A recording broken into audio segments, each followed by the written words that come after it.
आपकी माताएं और आपकी बहनें, आप उन्हें वस्तुओं में बदल रहे हैं। आपको इसके खिलाफ विरोध करना चाहिए। मैं सैकड़ों ऐसे लोगों से मिला हूं, वो कितने विकृत बन गए हैं। ये नैतिकता का मामला नहीं है, ये मानसिक स्वास्थ्य की समस्या है। अब वो कहने लगे हैं कि महिलाओं के लिए भी ये सब देखना फैशन है। आप सबसे बेवकूफ़ी वाली चीज़ें कर रहे हैं। उस महिला पर अपनी माँ का चेहरा लगाकर देखिए, मुझे लगता है आप समझ जाएंगे।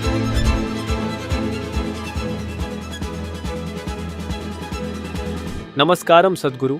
ऐसा लगता है अश्लील वीडियो देखना कैसे रोकें, ये इंटरनेट पर सबसे ज्यादा खोजा जाने वाला सवाल है। मेरे कुछ पूर्व सहपाठी हैं जिन्हें इसकी लत लग गई थी, जिससे उनका जीवन औंधे मुंह गिर गया। लोगों को लत क्यों लग जाती है और वो कैसे इससे आसानी से बाहर आ सकते हैं?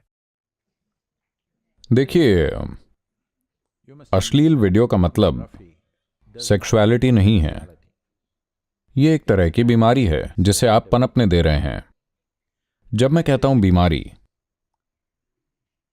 सेक्सुअलिटी बीमारी नहीं है। ये हमारे जन्म का हिस्सा है। हम इसकी वजह से यहां हैं।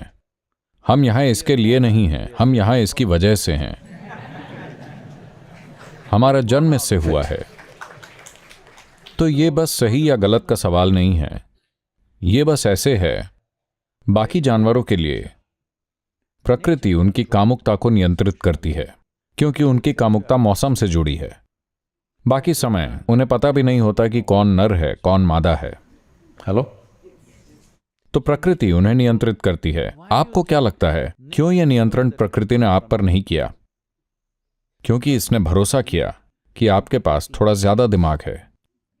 लेकिन आप यह साबित करने में लगे हुए हैं कि आपके पास वो नहीं है।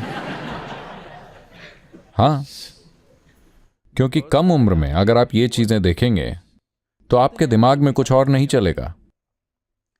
तो इस प्रक्रिया में मैं कहूंगा महिलाओं के पास बहुत बड़ी जिम्मेदारी है और इन चीजों को रोकने की जरूरत है, क्योंकि इसके बारे में कोई कुछ भी नहीं बोल रहा है।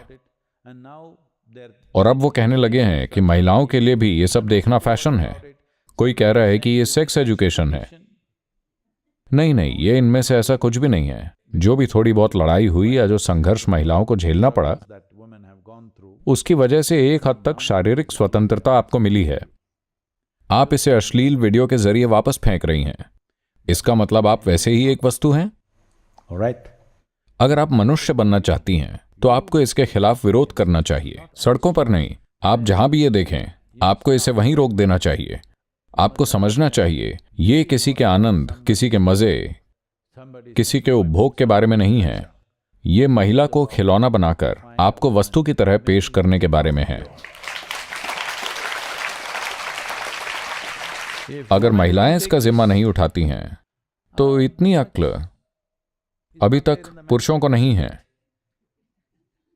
जब तक वो ऊपर नहीं उठते हैं, जब तक वो ऊपर नहीं उठते हैं। हां, और खासकर मैं सैकड़ों ऐसे लोगों से मिला हूं, कम उम्र में ही वो इन चीजों में पड़ गए और कितने विकृत बन गए हैं। और अपने आसपास के लोगों के साथ सार्थक रिश्ते बनाने के लिए खुद के भीतर वो कितना भुगत रहे हैं। वो इतनी बुरी हालत में हैं कि मैं आपको ये सब बताना भी नहीं चाहता। ये चीजें उन्होंने मुझे बताई हैं। उस वजह से उन्हें कितनी तकलीफें झेलनी पड़ी, क्योंकि उन्हें छोटी उम्र में ही इस चीज की लत लग गई। तो इससे छुटकारा कैसे पाया जाए, आपको ये समझना चाहिए। जैसा कि मैंने आपको बताया, प्रकृति ने आपको एक विशेष बंधन से मुक्त किया है, ये सोचकर कि आप एक जागरूक जीवन हैं। आप हर चीज जागरूकता से करेंगे। इसका मतलब यह नहीं कि हर समय आप बस वही चीज करते रहें। प्रजनन प्रक्रिया तो ये भोग के बारे में नहीं है, ये आनंद के बारे में नहीं है, ये प्रेम के बारे में नहीं है। ये बस एक मजबूरन आदत है। If you do not understand compulsiveness is slavery, then what to do with you? Hello?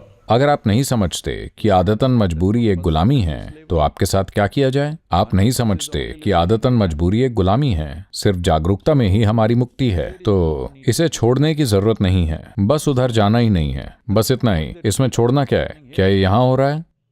नहीं, ये मेरे सिर में हो रहा है। देखिए, आपका सिर इस तरह से है, आप इस पर जो भी छाप छोड़ेंगे इसमें वही होगा। आपके दिमाग की प्रकृति यही है, आपको समझना चाहिए। हर टेक्नोलॉजी, हर सुविधा जो आपके पास आती है, आप उसे अपनी बर्बादी के लिए प्रयोग करना चाहते हैं। अरे इसमें नुकसान क्या है सद्गुरु?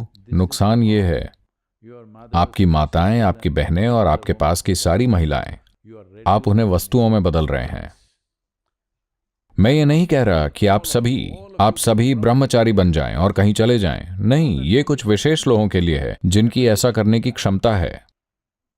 लेकिन आपको अपना जीवन एक गरिमापूर्ण तरीके से जीना चाहिए। इसमें गरिमा कहाँ है? अश्लील फिल्मों में महिलाओं के लिए गरिमा कहाँ है? हेलो, कहाँ है गरिमा? तो आपको लगता है कि आधी जनसंख्या की, धरती की आधी जनसंख्या की गरिमा छीनकर आपको कोई आनंद मिलेगा? यह घिनौना है। ये नैतिकता का मामला नहीं है, यह मानसिक स्वास्थ्य की समस्या है। आप समझ रहे हैं? यह मनोरोग का मामला है। तो ये नैतिकता नहीं है, आप मनोरोगी बन रहे हैं सिर्फ इसलिए कि आप अपने दोस्तों के बीच कुछ भद्दा देखकर ही करते हैं। तो ये मत सोचिए आप कुछ बहुत बड़ा काम कर रहे हैं। आप सबसे बेवकूफ़ी वाली हरकत कर रहे हैं। अगर आपको मेरी बात समझ में नहीं आ रही है तो जो अश्लील फिल्म चल रही है उस महिला पर अपनी मां का चेहरा लगाकर देखिए, मुझे लगता है आप समझ जाएंगे।